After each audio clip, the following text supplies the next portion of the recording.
In the city of Denton, Texas, on November 12th, 2001, I was born. I lived in a happy family which consisted of my sister, my father, and my mother. We rarely fought with each other. We rarely fought with each other, and I can remember all those times we sat together, watched together, and played together. When I was about, when I was about 2 years old, I went to the daycare at Primrose. This was where I also went to pre-K and met my first friend, Derek. I don't really remember much about Primrose. The only things I remember were two teachers that were friends with my mother and my first major injury.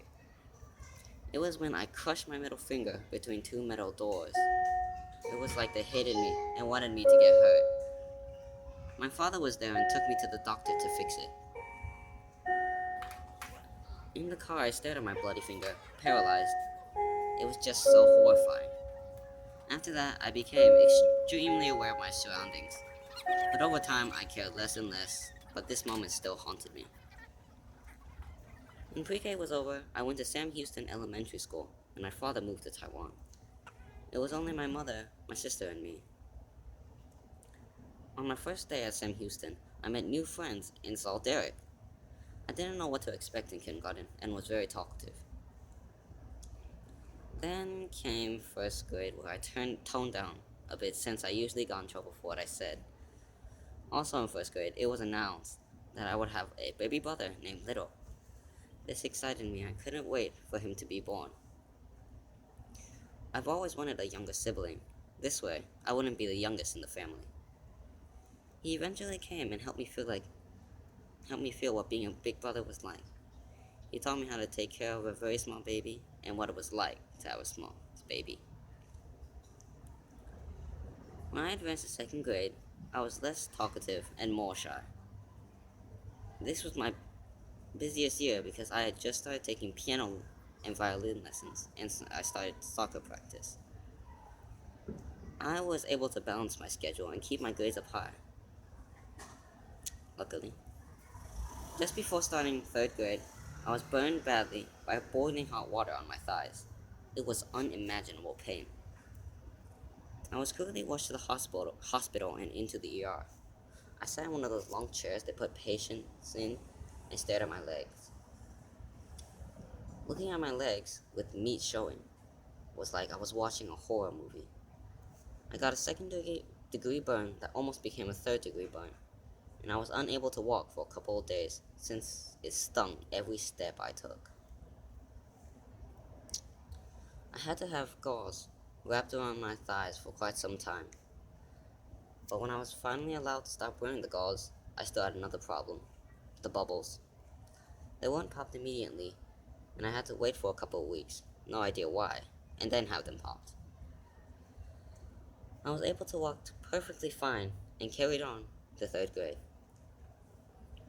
In third grade, I was less shy and more confident in myself. Derek and I also got nicknames that stuck for the rest of elementary school. I was Eddie Bear, and Derek was Pink Poodle. I have no idea. I consider fifth grade to be my best year in America. I got all these gigs and special opportunities, and my name was spreading around school, which made me feel very good. But towards the end of fifth grade, my parents announced that we would be moving to Taiwan. I took this the hardest because I didn't want to start from the bottom. I would have no friends, and my lifestyle would be different. This was heartbreaking and extremely devastating to me. I talked to my mother to try to help me open my mind, and the talk helped, but not a lot. My brain was a rock that wouldn't budge. The move got closer every single day, and I couldn't keep my mind off of it. During the first week of summer, I spent most of my time facing my fear of moving. I stopped going to soccer, piano, and violin lessons, which were all things I loved to do. We finally began the move in July. When we arrived, we went home and went to bed. The very next day, we bought supplies for our house and enjoyed the rest of our summer. Over the summer, I adapted to the lifestyle and became fine living in Taiwan, but there was still the pain of everything I left behind in America. Before summer was over, my parents searched for a school to go to. They found a school called HAS. They drove my sister and me over there, and we attended our first day of school. I only went for one day. I only went to HES for one day, while my sister, Jennifer, went for the whole year. My parents wanted me to have a different experience and moved me to Shin E Elementary School for 6th grade. On the first day, during break, everyone swarmed me like a bunch of mosquitoes. I guess they thought thought it was interesting to see someone not native to Taiwan go to a public school in Taiwan. I didn't have much work as the others, which everyone was fine with. They all took me in and helped me make it through the whole year. I admired their effort to help me. I made good friends and enjoyed my time. But eventually, the time came to leave them. It was a sad day. I realized during summer I was lonely again. That all changed when August came around and it was time for me to go to school again.